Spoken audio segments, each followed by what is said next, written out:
नमस्कार, स्वागत है आप सभी का तेजस्वी अकादमी के इस मंच पर। आज हम बात करेंगे उत्तराखंड एसआई के एक सब्जेक्ट मैथ्स के बारे में। और मैथ्स बिल्कुल बेसिक से स्टार्ट करेंगे हम। इसलिए पहला चैप्टर पढ़ेंगे हम बिल्कुल बेसिक से, संख्या पद्धति। एक संख्या पद्धति नंबर सिस्टम ऐसा चैप्टर है जिससे कोई भी एग्जाम हो जिसमें मैथ्स आता है, इससे सवाल आती हैं और जो सवालों की मात्रा वो अधिक होती है। तो बिल्कुल जीरो से स्टार्ट करेंगे हम। संख्या पद्धति, पहले समझ संख्या क्या है। एक संख्या विभिन्न अंकों को इकाई, दहाई, सैकड़े या आगे भी इन स्थानों पर रखने पर जो पद प्राप्त होगा वो संख्या है। विभिन्न अंकों को इकाई, दहाई, सैकड़ा पर रखने पर जो पद प्राप्त हुआ वो संख्या है। संख्या एक या दो या अधिक अंकों की हो सकती है, लेकिन अंक एक ही होता है। तो संख्या समझ गया आप कि संख्या कई प्रकार की होती है। उसमें एक प्रकार है प्राकृत संख्या, प्राकृत संख्या या नेचुरल नंबर बोलते हैं उसे। नेचुरल नंबर, प्राकृत संख्या वे संख्या होती हैं जिनका प्रयोग आप गिनती में करते हैं, काउंटिंग में करते हो, वे प्राकृत संख्या है। जैसे 1, 2, 3, 4 डॉट डॉट अनंत तक होती है। अब बताओ, जीरो जीरो प्राकृत संख्या होती है? नहीं, क्योंकि जीरो प्रयोग आप काउंटिंग में नहीं करते, इसलिए जीरो प्राकृत संख्या नहीं होती। तो 1 से लेकर ये आगे तक ये प्राकृत संख्या नेचुरल नंबर। ध्यान रखें, जीरो प्राकृत संख्या नहीं होती क्योंकि जीरो प्रयोग आप काउंटिंग में नहीं करते। सबसे पहले काउंटिंग में इन संख्या का प्रयोग किया गया, इसलिए ये है नेचुरल नंबर। फिर दूसरा है पूर्ण संख्याएं। पूर्ण संख्याएं, यदि आप प्राकृत संख्याओं में जीरो भी शामिल कर लो तो ये पूर्ण संख्या हो जाएगा। 0, 1, 2, 3 डॉट डॉट, तो ये है पूर्ण संख्या है या होल नंबर बोलता मैंने, होल नंबर। तो यदि जीरो होल नंबर होता है लेकिन प्राकृत संख्या नहीं होता। एक होती है इसमें पूर्णांक संख्याएं। पूर्णांक संख्याएं, इंटीजर नंबर। तो इंटीजर होता है जिसमें माइनस के भी शामिल हो। पूर्ण संख्याओं में यदि माइनस के नंबर भी शामिल कर लो आप तो बन जाए पूर्णांक। जैसे -4, -3, -2, -1, 0, 1, 2, 3, 4 डॉट डॉट, इधर भी डॉट डॉट। ये 0 से 0, 1, 2, 3 पल्स के नंबर है बस पूर्ण संख्याओं में। इसे माइनस वाले शामिल कर लिया आपने, -1, -2, तो ये पूर्णांक है, इंटीजर है। तो ये पूर्ण संख्या और ये पूर्णांक संख्या, इंटीजर। ध्यान है आप। इसके बाद इसमें होती है सार्थक संख्याएं। नंबर 4, सार्थक संख्या। सार्थक संख्याएं किसे कहते हैं? सार्थक संख्या जिसका कोई अर्थ हो, तो 1 से लेकर 9 तक, 1, 2, 3 डॉट डॉट 9, ये सार्थक संख्या है। ठीक, सब याद हो आपके। सवाल ऐसे पूछ सकता है आपके, इनमें से कौन, निम्न में से कौन पूर्ण संख्या नहीं है, या निम्न में से कौन प्राकृत संख्या नहीं है, या कौन सार्थक संख्या नहीं है। 4 ऑप्शन देगा, उसमें से एक नहीं होगी। इवन नंबर, तो वह संख्या जो 2 से पूरी विभाजित हो, पूरा पूरा कट जाए। पूरा विभाजित का मतलब शेषफल ना बचे। तो पहली सम संख्या होती है 2, फिर 4, ये 2 के डिफरेंस में होगी, 2, 4, 6, 8, 2, 2, 2 के बाद ये आती जाएगी। अब जैसे 2 को 8 को भाग दे मैंने, अगर 2 चौक 8, शेषफल 0, शेषफल कुछ नहीं बचेगा, पूरा पूरा कट जाए 2 से, तो वो सम संख्या है, इवन नंबर है। फिर ये विषम संख्या, विषम संख्या, ओड नंबर। ओड नंबर क्या है? वह संख्या जो 2 से पूरी पूरी ना कटे या पूरी विभाजित ना हो, वो क्या है? विषम संख्या है, ओड नंबर। 1 पहली विषम होती है 1, फिर 3, 5, 7, 2, 2, 2 के डिफरेंस में होगी भी। जैसे किसी भाग दो, 7 को भाग दो अगर मैं 2 से 7 को भाग दिया मैंने, 2 3 6, एक शेष पर पूरा पूरा नहीं कटा, तो ये विषम संख्या है। विषम में भी 2 का डिफरेंस होता है, ये सम विषम। इसके बाद समझो आप अभाज्य संख्या। अभाज्य संख्या, अभाज्य संख्या या ऋण संख्या बोलता है, ऋण संख्या। ऋण संख्या क्या है, या इंग्लिश में बोलते हैं प्राइम नंबर। ये ध्यान समझना आपसे, अभाज्य संख्या क्या है। तो अभाज्य संख्या वह संख्या जो केवल अपने आप से या 1 से कटे, जो केवल अपने आप से और 1 से कटे, अन्य किसी से न कटे। भाई ये अपने आप से हर संख्या कटती है और 1 से हर संख्या कटती है। इसके अलावा यदि कोई संख्या इन 2 के अलावा किसी और से नहीं कटती, 2 के अलावा किसी और से विभाजित नहीं होती, तो अभाज्य संख्या है। या मैं कहूँ दूसरी भाषा में कि जिसके केवल 2 ही गुणनखंड हो, वो अभाज्य संख्या है। जैसे आप पहली अभाज्य संख्या होती है 2, 3, 2 केवल 2 से कटेगा या 1 से कटेगा, इसके अलावा किसी से नहीं कटेगा। ऐसे 3 भी केवल 3 से और केवल 1 से। 4, 5, 4 होती है, नहीं होती 4, 4 से कटती है, 1 से और 2 से भी कट जाता है, तो 4 नहीं होगी। 5, 6 नहीं, 7, 9 नहीं, 10, 11, 13, 17, 19 होगा। ऐसे निकाल सकते हो आगे तक आप। तो अभाज्य संख्या केवल अपने आप से कटेगी और केवल 1 से कटेगी। या मैं कहूं जिसके केवल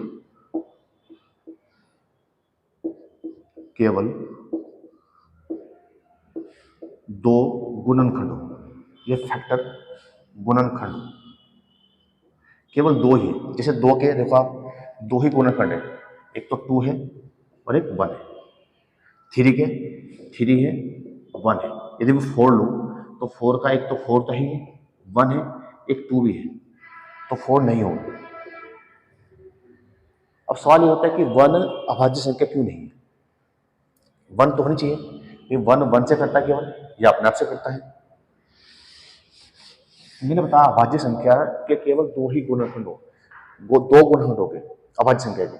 3 4 नहीं होंगे, 2 होंगे, और 1 के 2 भी नहीं होते। देखिए 1 से करता है और अपने आप से करता है, तो एक ही खंड है। 1 के 2 गुणनखंड नहीं होते। जैसे 2 के देखो आप 2 है, 3 के 3 1 है, 5 के 5 और 1 है, इसलिए 1 अभाज्य संख्या नहीं होती। तो पहली अभाज्य संख्या 2 होती है। फिर एक चीज और ध्यान दो इसमें आप, देखो कोई भी अभाज्य संख्या सम नहीं होगी। एकमात्र अभाज्य संख्या जो सम है वो 2 है। ये सवाल ये पूछा है कि एकमात्र अभाज्य संख्या जो सम संख्या है 2, या ये पूछा है कि पहली अभाज्य संख्या, पहली अभाज्य संख्या क्या है 2, या एकमात्र अभाज्य संख्या जो सम है इवन है तो 2। जैसे मैं सवाल पूछूं आपसे, सम अभाज्य संख्याएं कितनी होती हैं, सवाल ऐसे पूछेगा आपसे, वो होती है। ऑप्शन दे देगा आपको 2, 1, 3 या डी, कोई नहीं होती, 0 होती। तो इसमें गलती क्या होती है बच्चों से, बच्चे जल्दी में ये कर देते हैं कि 2 होती है। ठीक है, 2 पूछता समअभाज्य संख्या कौन सी है, तो बता 2 है, आप बता 2 है। उसने पूछा कितनी होती है, गिनने में कितनी है, काउंटिंग पूछी कितनी होती है, तो कितनी होती है, ये 1 है, 1 है, 5 नहीं वाला। तो सवाल ध्यान से पढ़ना आपको, और ये बता मैंने सवाल कैसे पूछता आपसे, वो समअभाज्य संख्या कितनी है 1, होती कौन सी 2, भाज्य। इसे संयुक्त संख्या बोलते, कंपोजिट नंबर, संयुक्त संख्या, संयुक्त संख्या, कंपोजिट नंबर। एक कंपोजिट नंबर क्या होता है, वह संख्या जो अपने आप से कटे और 1 से कटे और उसके अलावा किसी और से भी कट जाए, वह एक भाज्य संख्या। या संयुक्त संख्या, कंपोजिट नंबर। पहला कंपोजिट नंबर क्या होगा, सोचो जरा आप कि 1 केवल अपने आप से करता है, 2 भी, 3 भी, 4 होगी, पहला भाज्य संख्या है। फिर 5 होगा नहीं, 5 भाज्य है, वो केवल अपने आप से करता है या 1 से, तो 6 होगा। 6 से करता है, 1 से और 2 से कट जाएगा, 3 से कट जाएगा, अपने और 1 के अलावा और उसे किसी से कट जाए तो भाज्य संख्या है। ये है कंपोजिट नंबर। परिमेय संख्या और अपरिमेय संख्या। परिमेय संख्या, परिमेय संख्या और अपरिमेय संख्या, और अपरिमेय संख्या, अपरिमेय संख्या, रेशनल नंबर और इरेशनल नंबर। तो परिमेय संख्या वो होती है जो जिसे आप P/Q की फॉर्म में लिख सको, P/Q की फॉर्म में लिख सको, यानी कि यहाँ पर कोई भी कॉमन फैक्टर ना हो। ध्यान रखना, Q बराबर के नहीं 0, की 0 नहीं होनी चाहिए। बाकी माइनस प्लस में कुछ हो सकता है, पूर्णांक कोई पूर्णांक आ जाए, मैंने बताया पूर्णांक माइनस से लेकर 0 प्लस होते हैं, ध्यान रखना 0 ना हो बस, जिसे ये सिंपल जिसे मापा जा सके, परिमेय। अपरिमेय जिसे मापा ना जा सकते, या जिसे P/Q की फॉर्म में आप नहीं लिख सकते, वह अपरिमेय है। जैसे आप एग्जाम्पल ले लो, 2/3 लो अगर मैं, तो इसमें क्या है कि 3 से 2 को भाग दो, जिसका कोई निश्चित अंत ना हो, ये भी परिभाषा है, जिसे मापा ना जा सके, जिसका कोई निश्चित अंत ना हो। जैसे 3 से 2 को भाग दिया मैंने, तो 0.0, 3 चंग 18, फिर 2 बचा, फिर 0, 3 चंग 18, फिर 3, फिर 2, फिर 0, 3 चंग 18, यही चलता रहेगा, कोई निश्चित अंत नहीं। या कोई और एग्जाम्पल लो, अगर मैं ये लूँ 4/5, इसे भाग दो अगर मैं, तो 5 से 4 को 0.0, 5 है 40, तो किसी निश्चित अंक हो गए, तो ये परिमेय है, जबकि वो अपरिमेय। ऐसे 22/7 जो पाई का मान होता है, ये भी अपरिमेय है। तो ये परिमेय। जाति मान, स्थानीय मान, फेस वैल्यू, प्लेस वैल्यू। जैसे वो दे देगा आपसे 2, 3, 7, 1, 4, से पूछा आपसे वो कि 4 का जाति मान क्या है। 4 का जाति मान वही संख्या होती है, सेम वही संख्या होती है, कास्ट वैल्यू ये जाती है। 4 का जाति मान 4 ही है। स्थानीय मान पूछे 4 का आपसे, तो ये 4 का 4। यदि 1 का पूछे स्थानीय मान, तो 1, इधर जितने भी अंक है उतनी 0 लगाने हो। 7 का निकालना है तो 7, इधर 1, 2, 2 0। 3 का निकालना है स्थानीय मान, तो 0 लगा दो। तो स्थानीय मान में, प्लेस वैल्यू में, दाहिनी तरफ जितने भी अंक है उतनी 0 लगेंगी, और फेस वैल्यू में वही सेम संख्या होगी। वो भी इतना आसानी पूछे, वो पूछे आपसे कि इसी सवाल में 2, 3, 7, 1, 4 में 1 के स्थानीय मान और जातीय मान में कितना अंतर है। तो स्थानीय मान निकालो पहले आप। स्थानीय मान क्या है 1, इधर कितनी, एक अंक 0, और जातीय मान क्या है इसका 1, तो 10 - 1, ये आ गया 9, तो 9 आंसर होगा।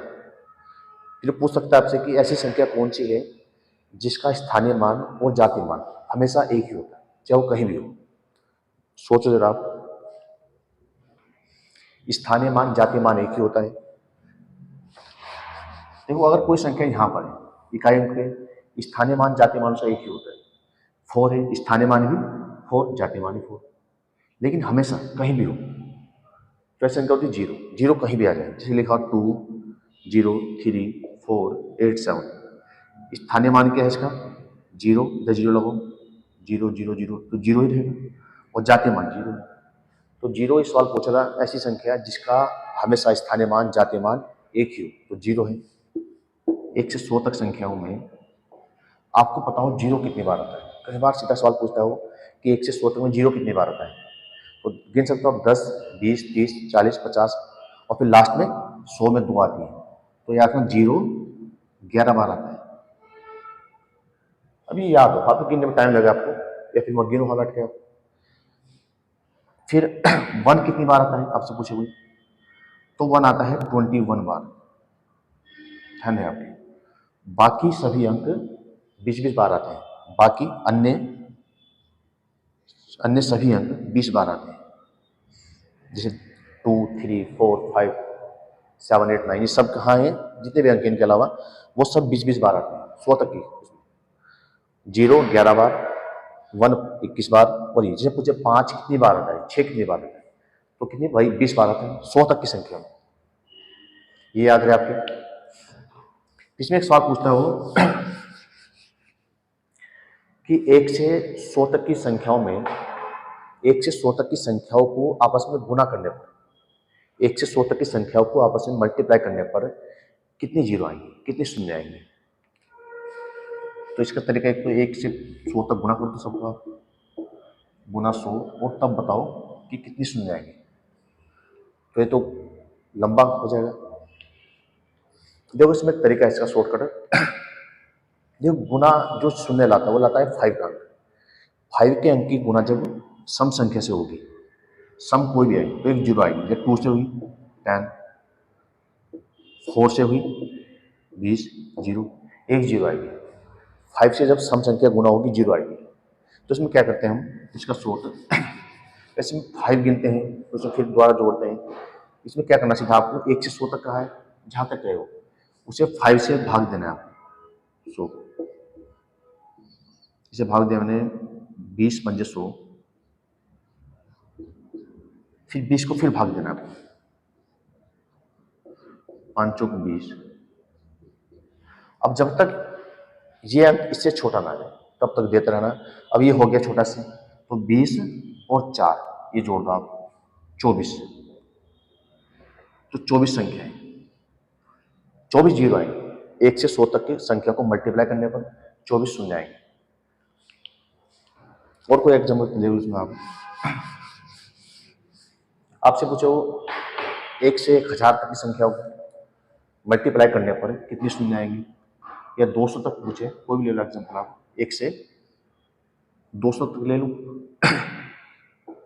200 तक, तो 200 को भाग देना 5 से आपको, ये आ गया 40 बार 200। फिर 40 को आप 5 अट्ठे 40, फिर 8 को देंगे, 5 का 5 3। अब ये जोड़ना है आपको, 40 प्लस 8 ये जोड़ना है, और ये जोड़ना है, और ये, तो 49 जीरो आएंगे। यदि 1 से 200 तक की संख्या को मल्टीप्लाई किया जाए तो 49 जीरो आएंगे। कि 1 से 100 तक की विषम संख्या को मल्टीप्लाई किया जाए, गुणा किया जाए, तो कितनी शून्य आएंगी? 1 से 100 तक की विषम संख्याओं, विषम यानी कि 1 इंटू 3 इंटू 5 इंटू 7 9, ये 2 99। तो ध्यान रखना, मैंने कहा शून्य लाता है 5, 5 के साथ जब सम संख्या आएगी, कोई सम होगी, तो सम तो कोई आती नहीं, तो कोई शून्य नहीं आएगी, तो जीरो, एक भी शून्य नहीं आएगी। तो आंसर क्या होगा, शून्य, मतलब कोई नहीं, कोई जीरो नहीं आएगी, कोई जीरो नहीं, कोई शून्य नहीं आएगी। यदि वो ये कहे, क्यों कह सकता है आपसे कि 1 से 100 तक की अभाज्य संख्याओं को, यदि अभाज्य पढ़ लिया आपने, सम पढ़ दिया आपने, सब चीजें, अभाज्य संख्याओं को आपस में गुणा करने पर कितनी जीरो आएंगी? तो देखो अभाज्य में कितनी है, सोचो जरा आप। देखो अभाज्य में अभाज्य संख्या क्या होती है, पहली 2, फिर 3, 5, 7, 11, ये देखो आप। तो सब अभाज्य देखो अभी 3, 5, 7 एक ही ऐसी है अभाज्य जो सम है, बाकी 5 आता है इसमें, और 5 को बाकी सम विषम मिलेगी, और एक ही सम है 2, तो ये 2 गुना 5, एक ही जीरो इसके नाम की आएगी, तो एक जीरो आएगी। 1 से 100 तक की संख्या गुणा किया आपने तो एक जीरो आएगी, एक, आंसर क्या हो जाए 1, एक जीरो। तो ध्यान रखना आप, यदि वो पूछता आपसे अभाज्य संख्या, विषम पूछे तो कोई जीरो नहीं आएगी, और अन्य पूछता प्राकृत संख्या में तो उसे 5 से भाग देते हो आप और फिर करते हो। इसके अलावा से पूछता है वो इकाई अंक निकालना, जिसे कुछ भी दे दे आपको 117 की पावर 105, वो कहेगा कि इसमें इकाई का अंक कितना है, इकाई अंक कितना है।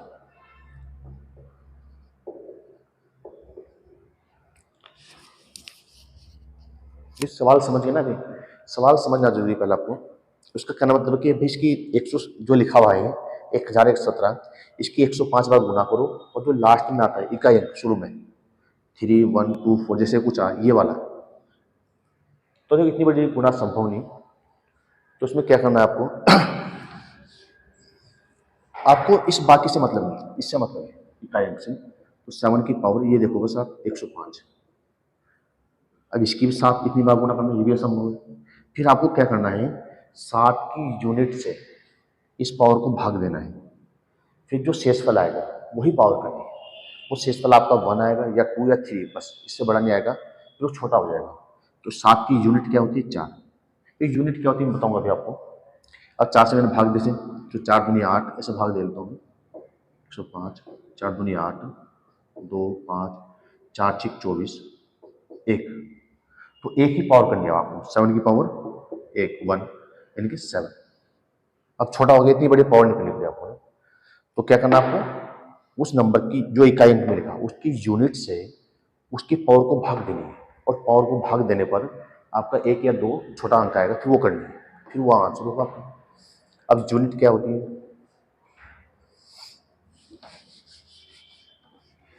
जैसे एक एग्जाम्पल नोट आप ये लिखा हुआ है 2 1 3 2 6 2 की पावर कुछ भी लिख देगा ऐसा वो 115 ले लेना, कुछ भी ले लो आप 115 और बड़ा लिख दे चाहे वो। तो यहाँ इसकी कितनी बार क्या करना आपको, 2 की पावर 115। अब 2 की यूनिट से भाग देना आपको।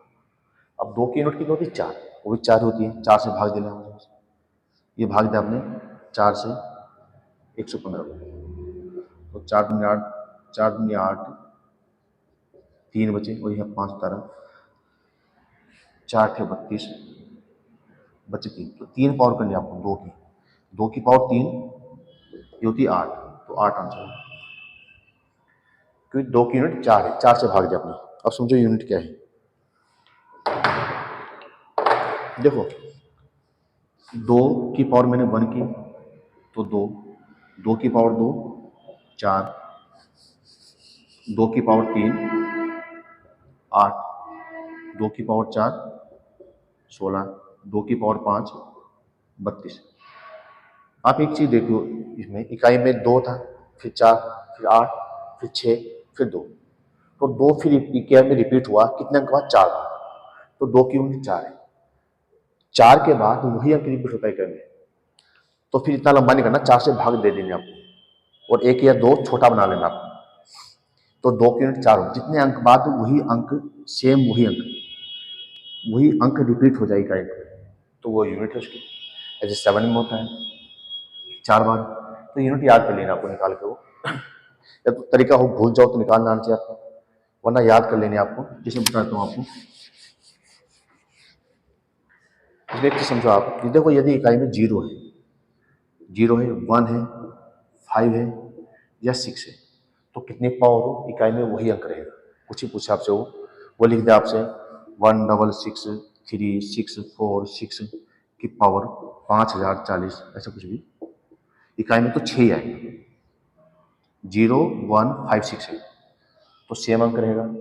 यदि 2 है, 3 है और 7 और 8 है, तो आपको 4 से भाग देना है, इनकी यूनिट 4 होती है, निकाल के देख सकते हो साहब, यहाँ 4 से भाग दो बस। इसके अलावा बचे 4 और 9। जैसे एक सवाल पूरा आप, वो सवाल दे देगा आपको 104 की पावर 51 प्लस, चलिए एक निकालो पहले आप, 104 की पावर 51। तो 4 में क्या करोगे आप, तो 4 में क्या करना आपको, देखो 4 की पावर 1 करता हूँ अगर मैं, तो 4 की पावर 2 करूँ तो कितना आएगा 16, 4 की पावर 3 एक 64, 4 की पावर 4 256, 4 की पावर 5 करो आप एक चीज देखो, इसमें दो ही अंक आएगा, ये तो 4 आएगा 6, 4 6 4 6 4 6, दो ही अंक रिपीट होंगे बस, या तो 4 या 6। इतना है कि यदि वो संख्या विषम है, और नंबर है तो 4, सम है तो 6, ओड है तो 4, सम है। यहाँ देखो क्या है, ये ओड है या इवन, ओड है तो क्या आएगा, ओड में 4 आता है, 4 आएगा। अगर यहाँ पर ये होता है 104 की पावर 52 होता, 52 होता, तो क्या है, इवन, इवन में क्या था 6, तो 6 आएगा। यही सेम 9 में होगा। 9 में देखो आप, यदि ये दे दें आपको, ये सवाल दिया उसने आपको 1019 की पावर 101, और आपसे कहा कि इकाई का अंक क्या होगा। तो 9 में देखो आप, 9 की पावर 1 करो आप 9, 9 की पावर 2 करो 81, 9 की पावर 3 करो आप तो 729, 9 की पावर 4 करो आप तो गुना करोगे लास्ट में 1 आएगा, मतलब तो 919191 यही आएगा। दो ही अंक रिपीट होंगे, वही यदि ओड नंबर है तो 9, इवन नंबर है तो 1। तो यहाँ कैसा नंबर है, ये ओड नंबर है तो 9 आएगा। यहाँ इसकी पावर यदि ये होती, 9 की पावर 102 होती, तो कैसा नंबर है, इवन नंबर, तो इवन पे 1, इकाई अंक 1। तो समझिए आप इकाई अंक निकालना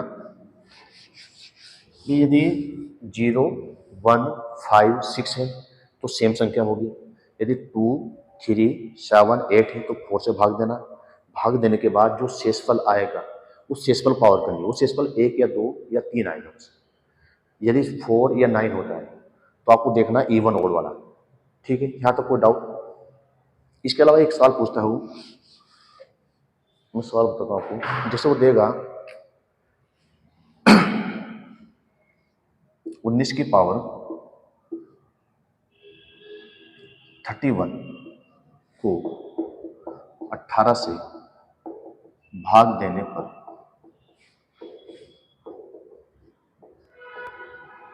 शेषफल क्या होगा, भाग देने पर शेषफल क्या होगा। तो इसमें देखो, पहले 19 की पावर 31 को भाग दो 18 से, तो इसे भाग देने पर शेषफल क्या होगा। अब इसे आप पहला भी इतनी पावर करो फिर 18 से भाग दो, ये संभव नहीं। तो इसमें क्या करना आपको, देखो आप 19 की पावर जो लेनी है आपको, यहाँ देखो 19 की पावर, ये कितनी संख्या है, सम या विषम, विषम और नंबर है तो और नंबर लो, और नंबर छोटे वाला ताकि छोटा बन जाए। तो छोटा क्या होता है, वन सबसे छोटा 1 होता है, तो उन्हें लिया 1, 19 की पावर 1 अपॉन 18, 19 की पावर 1 19, 19 को 18 से भाग दे लो, अब शेष में कितना आएगा, 1 आएगा, आंसर आ गया 1।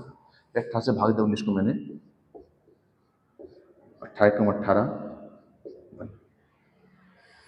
अगर समझने में दिक्कत हो वीडियो पॉज करके कर सकते हो सवालों का आप, ये समझ में आ पाती है।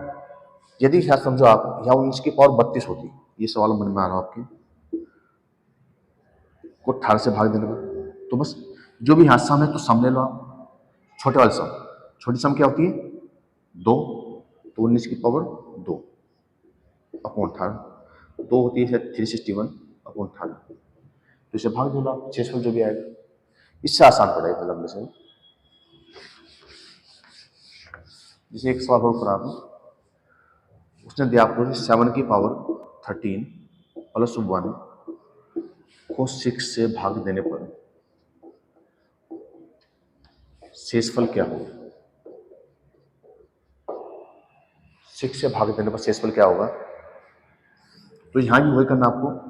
ये कैसी है, 13 पावर है, 13 कैसी है, और नंबर, तो और लो, और कैसे छोटे वाला, सब छोटा था 1, 7 की पावर 1 लिया मैंने प्लस 1, अभी क्या बन गया, अब 2 6 से भाग, ये क्या हो गया 7 की पावर 1 7 और 1 8, 8 बटे 6, अब 6 से भाग दे लो, 6 कम 6 बचे 2, तो 2 आंसर होगा। भाई यहाँ तक कोई डाउट। इसमें कुछ और सवाल करते हैं। एक सवाल पूछता है वो 2 की पावर 31 को 5 से भाग देने पर शेषफल क्या है? तो 2 की पावर 31 को 5 से भाग देना आपको।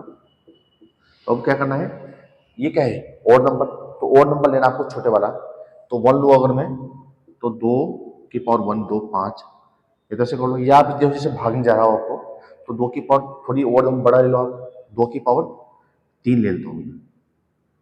ये ओड है तो ओड लेना, सम है तो सम लेना। तो ये कितना होता है 8, 2 की पावर 3 8, 2 की 3 बार गुना, 5 से भाग दिया आपने, तो शेषफल कितना आएगा 3। ठीक, तो 3 आंसर। तो ये सवाल खुद ट्राई करना आप। 25 को 24 से भाग देना, शेषफल क्या है? आंसर कमेंट बॉक्स में बता सकते हो लिख के आप। किसी संख्या को 114 से भाग देने पर शेषफल 21 आता है, 21। इस संख्या को 19 से भाग देने पर शेषफल क्या है? सबसे पहले सवाल समझो आप। कोई संख्या है, उसे 114 से भाग दिया, जैसे मानव संख्या x है, इसे 114 से भाग दिया, यहाँ पर कोई पहाड़ा चला और फिर यहाँ पर लिखा कुछ उसने, और फिर ये शेषफल बचा, शेषफल 21 आता है। अभी कह रहा है कि इस संख्या को, इसे x को 19 से भाग दो, तो शेषफल क्या है? तो आपको इतना लंबा नहीं करना, आपको सीधा 19 से जो शेषफल उसमें बचा हुआ है 21, इसे भाग देना है बस। 19 से भाग दो 21, जो इसका शेषफल है, और 19 दूनी 19 ही कम 19, और शेषफल 2, तो 2 आंसर। तो आपको सीधे शेषफल को भाग देना है। ये सवाल देखिए इसमें आप, किसी संख्या को 6 से भाग देने पर शेषफल 3 प्राप्त होता है। इस संख्या के वर्ग को 6 से भाग देने पर शेषफल क्या होगा? देखिए वही सेम सवाल है, बस थोड़ा सा अंतर इसमें। किसी संख्या को 6 से भाग देने पर शेषफल 3 है, या उसने कहा इस संख्या के वर्ग को, या वही सेम संख्या नहीं, उसका वर्ग कहा है, तो आपको क्या करना है, वही सेम। पहले आप क्या करते थे, उस संख्या शेषफल को मैंने भाग लिया, अभी भी शेषफल को देना है, बस आपको उस शेषफल का वर्ग कर लेना है जो इसने कहा है। जो भी कहे, इस संख्या का वर्ग कहे या 2 गुना कहे 3 गुना कहे, वही शेषफल का कर लेना है। इसने कहा संख्या का वर्ग, तो आपको क्या करना, शेषफल 3 था, 3 का वर्ग कितना है, वर्ग मतलब स्क्वायर, 2 बार गुना 9, इसे भाग देंगे आप 9 को 6 से, 6 कम 6 3, तो 3 आंसर होगा। समझो दोबारा एक बार फिर, किसी संख्या को 6 से भाग देने पर शेषफल 3 आता है। कोई संख्या है, आपने उसे 6 से भाग दिया, शेषफल 3 आया, इसका उस संख्या के वर्ग को 6 से भाग देने पर शेषफल क्या आएगा? तो वर्ग आपको शेषफल का वर्ग कर देना है। समझो यार, दुगुना कहा था, इस संख्या के दुगुने को दुगुना कर देते हैं शेषफल का। कुछ नहीं कहा तो सेम वही रख देते, ये ध्यान है आपके। देखिए इसमें एक टाइप और होता है सवाल के, इसमें पूछता है आपसे वो कि जैसे पूछा 1 से 200 तक कितनी संख्याएं 6 से विभाजित होती हैं, 6 से विभाजित होती है। 1 से 200 तक कितनी संख्या हैं जो 6 से कट जाती है, पूर्ण विभाजित होती है? तो इसका शॉर्ट तरीका है कि आपको क्या करना है, एक तरीका तो पहले वाले देखो आप, पहले वाले 6 है, इसके बाद 12 है, इस समांतर श्रेणी बनाओ तो फिर निकालो, उससे निकाल सकते हो आप। पर शॉर्टकट इसका ये है कि आप क्या करना है, इस 206 से भाग दे लीजिए बस आपको ना।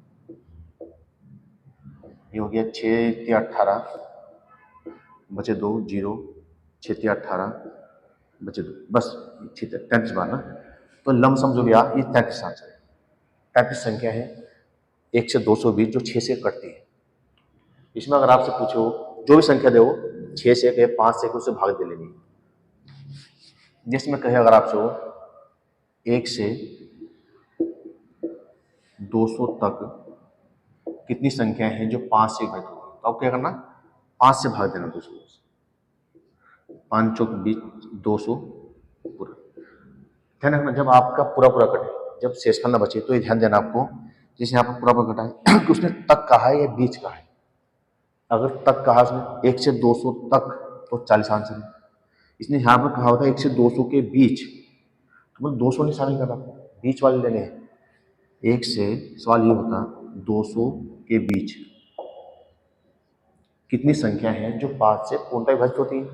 तो आपने क्या किया, 5 से भाग दिया, जिसमें मैंने दिया। अब यहाँ 40 आया, तो यहाँ एक संख्या कम करनी है आपको, 39, क्योंकि 200 नहीं गिननी है आपको। 1 से 200 के बीच में कहा, उसने 200 तक नहीं कहा, ये ध्यान रखना आप। तो तक और बीच में याद रखना। जब आपका यहाँ पर पूछना है तब आपको ध्यान देना इस बात पे कि भाई तक है, बीच है। इसमें एक पूछ सकता है आपसे वो कि वो कहते हैं आपसे 1 से 200 ना कह के 100 से 200 कहते हैं, कि 100 से 200 के बीच कितनी संख्या है जो 6 से विभाजित होती है। सेम वही सवाल है, बस इतना है, 100 से 200, 100 से 200 के बीच कितनी संख्या है। तो यहाँ आप सीधा 200 को भाग दोगे, इसे भाग देना 6 से आपको, और फिर इसे भी दोगे। नहीं, जो इसे भाग दोगे वो 1 से 200 तक निकालिए आपने। 1 से 200 तक होता खाली, जैसे आपने उसमें निकाला तो 6 से भाग दिया आपने। पर लेकिन आपको निकाला 100 से 200 बीच में, तो इसका तरीका वो शॉर्टकट चाहिए। आप 1 से 100 तक निकाल दो, 1 से 100 तक निकाल 6 से भाग देगा आपने, और 1 से 200 तक निकाल दो, 6 से भाग देगी। बीच में से ये वाला घटा दो, ये वाली आ जाएगी। दोबारा बताऊँ आपको, अगर आपसे पूछे वो 1 से पूछे 200 तक, तो लास्ट संख्या को उससे भाग देनी है आपको, जो भी लमसम आए वो आंसर है। फिर आपको ध्यान रखना तक कहा, उसने बीच कहा है, तो बीच कहा है अगर, तो एक वो कम कर लेना। अगर पूरा पूरा कट रहा है वो, अब वो कहे 100 से 200 के बीच में, तो इसे भाग देना आपको, जिससे कहे वैसे भाग देना। जिससे भाग दो में 6 से 100 को 6 कम 6 4 0 6 6 36, ये 16 आ गया। इसे भाग दिया आपने, दिया 33 आता है। ये दूंगा मैं 6 से 200 को भाग, तो 33। तो यहाँ क्या है, ये वाली हटा दो आप, 1 से 100 तक की, और ये 100 से 200 निकाल लिया आपने, तो 33 16 घटा दो, ये जितना बचा घटा के वो आंसर होगा आपका। तो इसमें और भी सवाल है संख्या पत्ती में, कई टाइप के सवाल हैं, और सवाल इससे पूछता है, और एक नहीं 2 3 4 5 कई के सवाल होते हैं इस चैप्टर से। ये सब बिल्कुल बेसिक चैप्टर है। तो हमने नया बैच शुरू किया है एसआई, उत्तराखंड एसआई का। ऑनलाइन ऑफलाइन दोनों बैच हैं। ऑनलाइन में हमारा ऐप है, ऐप पे क्लास चलेगी, क्लास रिकॉर्ड भी रहेगी आपकी। आप ऑनलाइन जुड़ सकते हो हमसे, ऑफलाइन आ सकते हो आप। नेहरू कॉलोनी में रिश्ना पुल के पास हमारा सेंटर है, तेजस्वी आईएएस अकेडमी नाम से, आप वहाँ पर आ सकते हो। बाकी ये फ़ोन नंबर है हमसे जुड़ने के लिए 8923432132। बाकी आपको वीडियो अच्छी लगी तो लाइक कमेंट करें, और यदि हमारे चैनल पर नए हैं तो चैनल को सब्सक्राइब कर लें।